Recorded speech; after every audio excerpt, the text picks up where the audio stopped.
our time. Right now in the studio is Carolina Coral. I welcome the viewers of Freedom. Let's move on to the news. 15 people were injured as a result of a Russian strike on Sumy, including 4 children. On the night of October 31st, the Russian army attacked the city with 10 strike UAVs. As a result of the attack, civilian infrastructure was damaged, including a gas station, a railway station, a dormitory, and 3 multi-story residential buildings, as well as 4 passenger cars. The Ukrzaliznytsia depot in Sumy was destroyed. Passenger cars were serviced there. As a result of the massive Shahid drone attack, most of the premises were destroyed, and the Sumy-Kyiv train cars were damaged. There were no casualties. This was reported by Deputy Prime Minister, Minister for the Restoration of Ukraine, and Minister for Communities and Territories Development, Oleksiy Kuleba. In addition, railway infrastructure in Lozova, Kharkiv region, was damaged. Trains are running with delays. On the night of October 31st, the Russian army attacked energy infrastructure facilities in the Odessa region with drones. The attack caused a fire. One of the industrial enterprises was damaged. Rescuers quickly extinguished the fire. There have been no reports of dead or injured.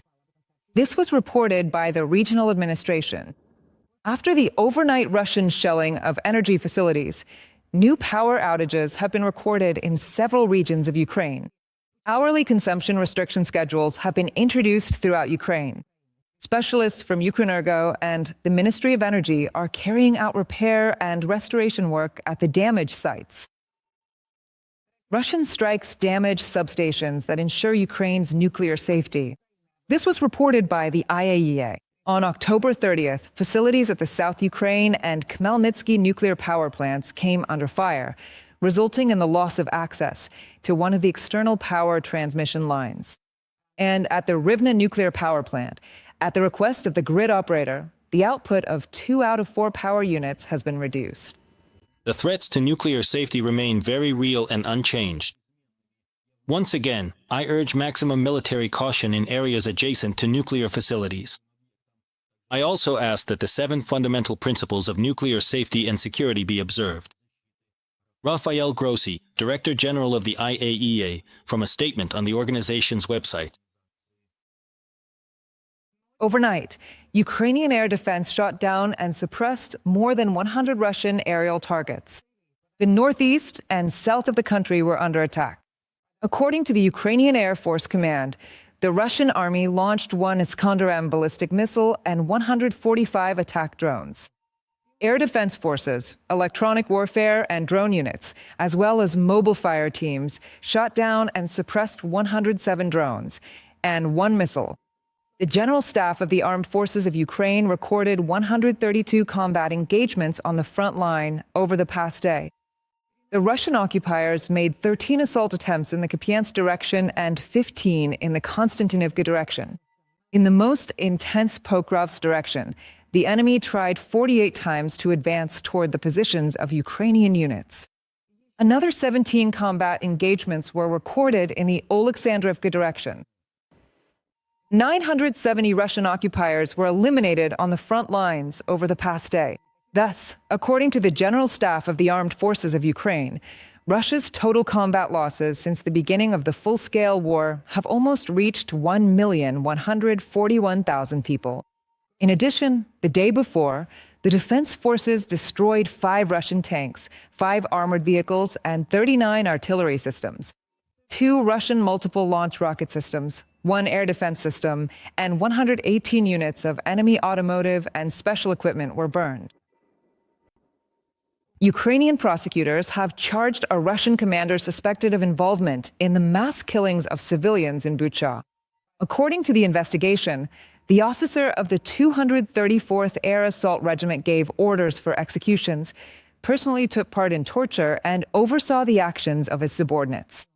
During the Russian occupation of Kyiv region in March 2022, his unit killed at least 17 civilians. To cover up the crimes, some of the bodies were burned. The investigation found that the Russian army commander created a system in which violence against civilians became the norm. In just 30 days of occupation in the Bucha district, Russian soldiers committed more than 9,000 war crimes, killing 1,800 civilians, including 43 children. Ukrainian Special Operations Forces destroyed the latest Russian Buk-M3 surface-to-air missile system and a Nebo-U radar station.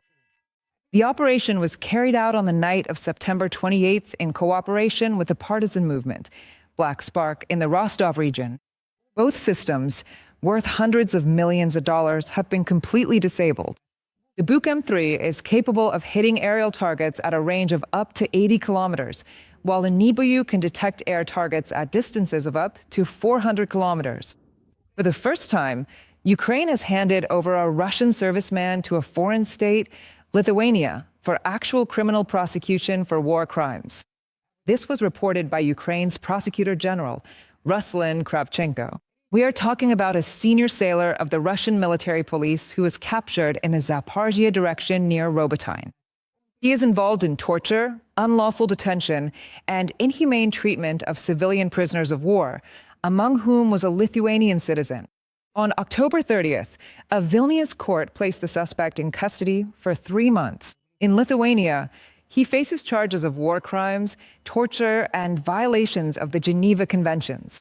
Energy sanctions from Washington and the possible holding of a U.S.-Russia summit in Budapest are the two main issues that Hungarian Prime Minister Viktor Orban intends to discuss with U.S. President Donald Trump. This was reported by the head of the Hungarian Prime Minister's office. Orban himself stated that he intends to sign a broad economic agreement with the United States to offset the impact of American tariffs. Against the backdrop of preparations for the 2026 elections, the Hungarian Prime Minister is actively seeking ways to circumvent the possible consequences of American sanctions. This is how Reuters explains it, especially those that concern Lukoil and Rosneft. My colleague Kristina Dombrovskaya will continue on this topic. The goal of Budapest is to obtain an exemption from United States sanctions so that the purchase of Russian gas and crude oil can continue in a stable manner, stated the head of the Hungarian Prime Minister's office. Earlier, Prime Minister Viktor Orban stated that at his meeting with Donald Trump, he plans to discuss the restrictions imposed by the U.S. Treasury Department on the largest Russian oil companies, Lukoil and Rosneft. This game isn't over yet. Sanctions against some Russian oil companies are indeed in effect. We are working on how to bypass these sanctions. Hungary opposes the European Union's policy of a complete rejection of Russian energy resources and does not intend to diversify its supplies. After Russia launched its full-scale invasion of Ukraine, Budapest not only refused to give up fuel from the Federation, but actually increased its imports from Russia from 61% to 86%. Such dependence on Russia poses a serious risk for Hungary, analysts are convinced. Especially now, after the United States imposed sanctions against Rosneft and Lukoil and their subsidiaries. The American decision states, all organizations that are 50% or more owned by these two companies, directly or indirectly, must be blocked. If no solution is found, all of this will have to stop within a few weeks. Again, this means a decrease in the Kremlin's revenues and, most likely, a minor fuel crisis for Hungary and Slovakia. The Hungarian government is trying to convince Washington that, due to its geographical location, Budapest has no alternative to supplies from Russia. The White House doesn't seem to buy these arguments. The U.S. representative to NATO, Matthew Whitaker, advised the Orban government to work on plans to phase out Russian energy resources. President Trump is very disappointed in Putin and his refusal to end the war, or even to take constructive steps in that direction. And that's why the next obvious step for President Trump was to keep up the pressure on Russia to stop the killing and put an end to this senseless war. And so we will continue to work with Hungary and some other NATO allies to wean them off Russian oil and gas, while at the same time making sure they buy oil and gas from allies, from countries like the United States.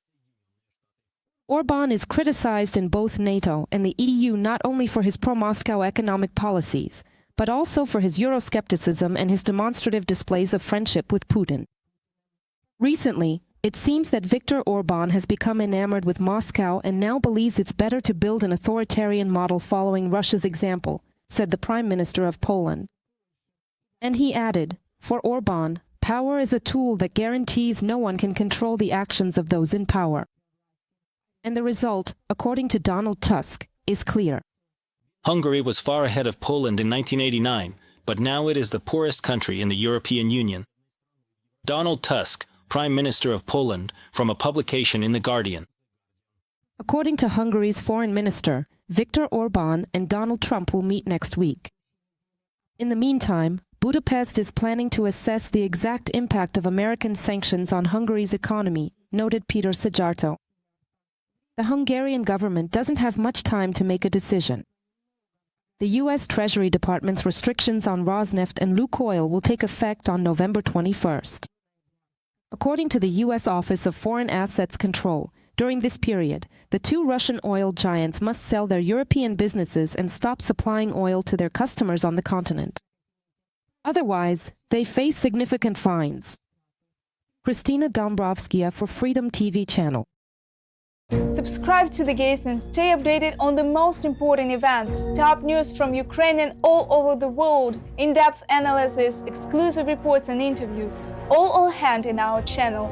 Join our community of viewers and stay tuned.